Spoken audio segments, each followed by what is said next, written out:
네, 백원국 차관님께 서울 양평고속도로 관련해서 질의드리겠습니다. 예. 장관님 아니고 차관님께 질의하는 이유는 백원국 차관님께서 경험 증인이기 때문입니다.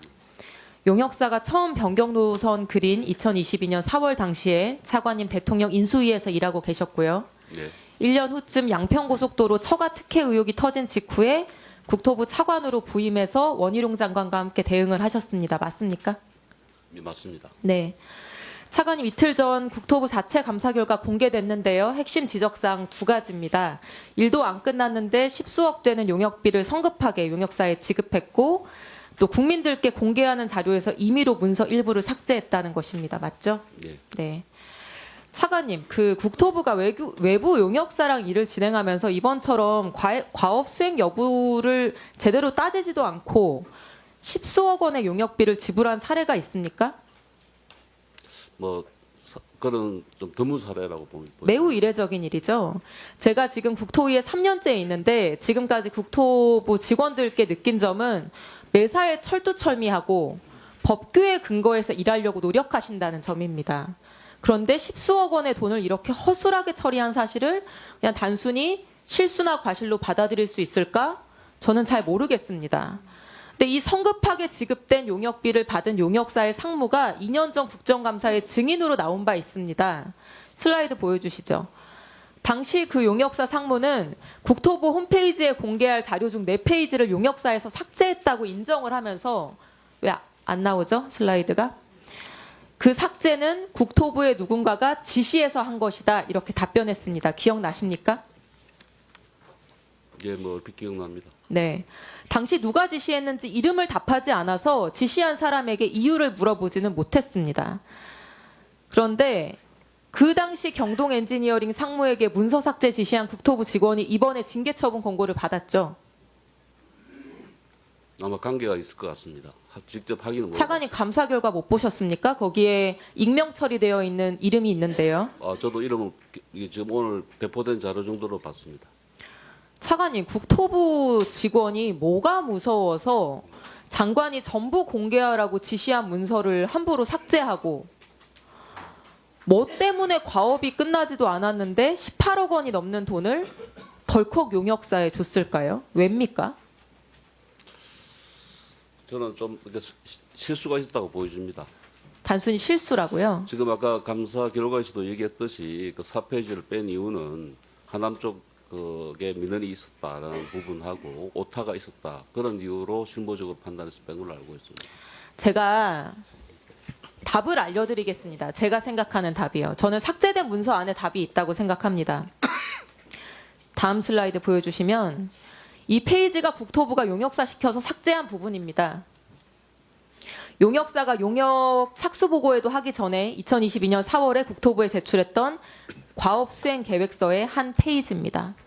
여기 보시면 노선 선정과 관련해서 종점부 위치 변경 검토라고 하는 문구가 써져 있습니다.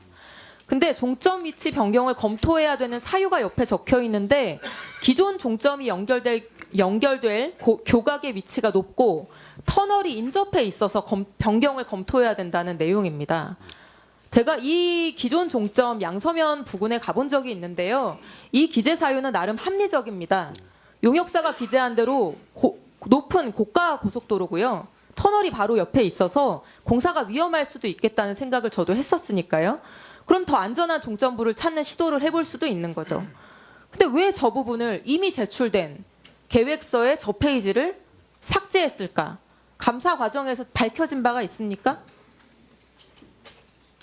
사실 저 내용으로 보면 사실 4페이지가 어떻게 보면 그렇게 의도적으로 할 필요가 없다는 걸 반증한다고 저는 그렇죠. 생각합니다. 예. 의도적으로 할 필요가 없습니다. 그냥 안전한 위치를 기존 종점 위치 말고 다른 곳으로 찾아보자는 취지였다면 삭제할 이유가 없습니다.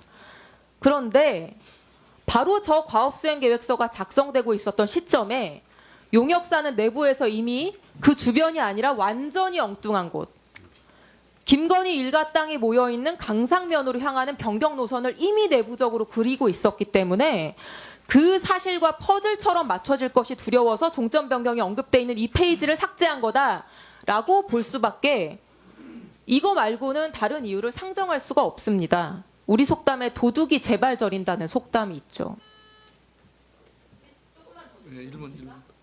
국토부와 용역사는 용역업계 착수하기도 전부터 이미 강상면 종점을 정해두고 있었습니다. 다음 슬라이드. 이 장표는 재작년 국감 과정에서 공개된 문서입니다. 아까 보여드린 삭제된 페이지가 제출된 게 2022년 4월인데 그 비슷한 시기인 2022년 4월 11일에 용역사가 내부적으로 작성한 것이고 국토부가 제출한 자료입니다. 이 검토안에는 이미 단순히 종점 변경을 검토한다는 게 아니라 강상면으로 변경 검토한다라는 내용과 함께 노선까지 작성되어 있습니다. 같은 시기에 다른 목적으로 작성된 두 문서를 합쳐서 보면은 삭제된 문서에 종점부 위치 변경 검토라고 하는 말이 실상으로는 강상면으로 종점부 변경이라는 의미이기 때문에 그래서 그냥 놔둬도 되는 문서를 국민들께 공개될 문서를 용역사 직원과 국토부 직원이 삭제를 한 겁니다. 그렇게 삭제 지시를 하고 끝나지도 않은 용역에 대한 비용을 선불로 지급을 했습니다. 매우 이례적이게. 아니 국토부 도로정책과 직원들이 이렇게 간이 큽니까? 사관님?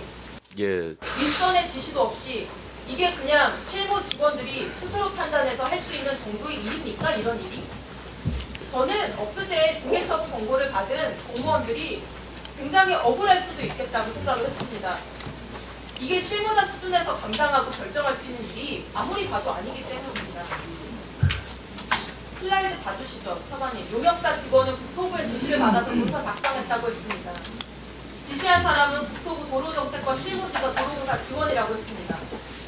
그러면 이 도로정책과 실무진에게 지시한 국토부 간부는 누굽니까? 그 국토부 간부에게 동점 변경 지시한 윗선은 누구겠습니까, 차관님? 아시는 바 있습니까? 하실 말씀 있습니까? 예, 제가 좀 답변 좀 드리겠습니다. 지금 말씀하신 대로 이 부분에 대해서는 아까 장관님께서 말씀하셨지만 타당성 조사할 때는 대안 노선을 검토하는 것이 의무입니다. 그래서 22년 1월 달을 저는 기억합니다. 가업 지시서가 나갈 때 첫 번째 요구사항이 대안 검토를 해라. 그리고 왜 그랬는가 하면 에타 보고서에 아까 말씀하신 사항 있지 않습니까? 그 종점부 JCT 부분이 기술적으로 접속하기 힘들기 때문에 그 부분에 대해서는 검토가 필요하다는 것을 에타 보고서에 이미 나와 있었던 사안입니다. 왜 용역사의 지시에서 저 페이지를 삭제했는지를 묻고 있는 겁니다, 사관님. 만일에 멀쩡하게 작성된, 네. 그렇게 정당하게 작성된 계획서를 그것도 일부만 사후적으로 몰래 국민들과 국회에 설명하지도 않고 그렇게 삭제했느냐는 것입니다. 제가 이게 잘못됐다고 해서 지금 징계 처분 요구까지 받지 않았습니까? 그 부분에 대해서는 지금 잘못을 했기 때문에 감사 처분 결과가 나온 것이고요. 의원님께서 말씀하신 대로 그게 의도적이고 아주 조직적이었다면 왜 모든 것을 다 그렇게 처리하지 않고 그 부분만 처리했겠습니까? 지금 의원님께서 지금 자료를 내놓으신 것도 국토부에서 공개한 자료 있지 않습니까? 그래서 저는 이것이 비록 그 실무자의 실수는 있었지라도 의도했던 것은 아니다라는 것을 반증하는 거다라는 저는 생각을 합니다. 자, 그러면 지금부터 잠시만 주목해 주시기 바랍니다. 제가 구독자분들을 위해서 선물 하나를 준비했는데요. 제가 항상 여러분들께 드리는 말씀이 있습니다. 뉴스만 평소에 잘 챙겨보셔도 돈이 되고 돈을 벌 수 있다라고 말씀을 드렸는데요. 여러분들은 여기 보시는 삼성전자 뉴스를 보고 어떤 생각이 드세요? 아니면 정치인들의 뉴스, 날씨 뉴스를 보고는 어떤 생각이 드시나요? 그냥 뉴스만 보고 끝내는지 아니면 이 뉴스를 어떻게 이용할 수 있는지 이 부분을 고민하고 계시는지를 되물어보고 싶습니다. 그 이유가 뭐냐 하면 제가 지난번에 여러분들께 뭐라고 말씀을 드렸었죠? 지금은 반도체 섹터를 눈여겨보셔야 한다고 말씀드렸습니다. 그리고 나서 이런 썸네일들 뉴스를 통해서 많이 보셨을 겁니다. 반도체 내용이 이슈가 됐을 때 부자들은 어떻게 생각한다? 반도체 관련주들은 뭐가 있는지, 어떤 종목이 가장 좋은지, 어디에 투자해야 돈이 몰리는지 자연스럽게 생각한다고 제가 말씀을 드렸죠. 그 이유가 뭐냐 하면 부자들이 봤을 때는 이슈가 곧 돈으로 이어지고 그 이슈가 나에게 돈을 벌어준다는 경험적 확신이 있기 때문에 부자들은 항상 이런 사회적 이슈를 관심 있게 챙겨본다고 제가 말씀을 드렸습니다. 이번에도 마찬가지인데요. 제가 지난번에 시청자분들과 함께하는 주식으로 수익 내기 이벤트를 진행했었죠. 당연히 100% 무료로 진행을 했었고요. 여기 보시면 아시겠지만 제가 지난번에도 구독이라고 보내주신 모든 시청자분들께 반도체 관련주 중에 가장 크게 급등할 딱 한 종목, 많은 종목도 아니라 한미 반도체 한 종목을 여러분들께 추천드렸어요. 그러면서 여기 나와 있는 대로 정확히 얼마에 매수해야 하는지, 그리고 수익률이 어느 정도 나왔을 때 팔아야 하는지를, 이런 부분들까지 여러분들에게 정확히 알려드렸었는데 지금 실제로 어떻게 되었다? 오른쪽을 보시면 아시겠지만 제가 지난번 문자 발송으로 이 한미 반도체를 소개해드리고 나서 실제로 이렇게 5배 이상 어마무시한 상승이 나왔습니다. 100만 원만 투자를 했어도 무려 500만 원이 넘는 수익금이 생긴 거죠. 그래서 당시에도 굉장히 많은 분들이 제가 드린 이 한미 반도체로 수익을 내실 수가 있으셨을 텐데요. 다시 한번 축하드린다고 말씀을 드리겠고, 이번에도 마찬가지입니다. 앞으로도 2024년, 2025년 계속해서 기대해볼 섹터는 AI입니다. 그 중에서도 AI 반도체는 그 누구도 부정할 수 없는 미래 성장 산업입니다. 그러면 우리가 어떻게 생각해 볼 수 있을까요? AI 반도체 종목 중에 앞으로 크게 대장 역할을 하면서 10배 이상 급등할 수 있는 텐베고 종목을 지금부터 열심히 추적해야 한다는 겁니다. 큰 돈을 투자하지 않더라도 월급의 일부분 아주 소액이라도 이 종목을 모아가야 수백 %의 수익률을 손에 쥘 수 있는 것이죠.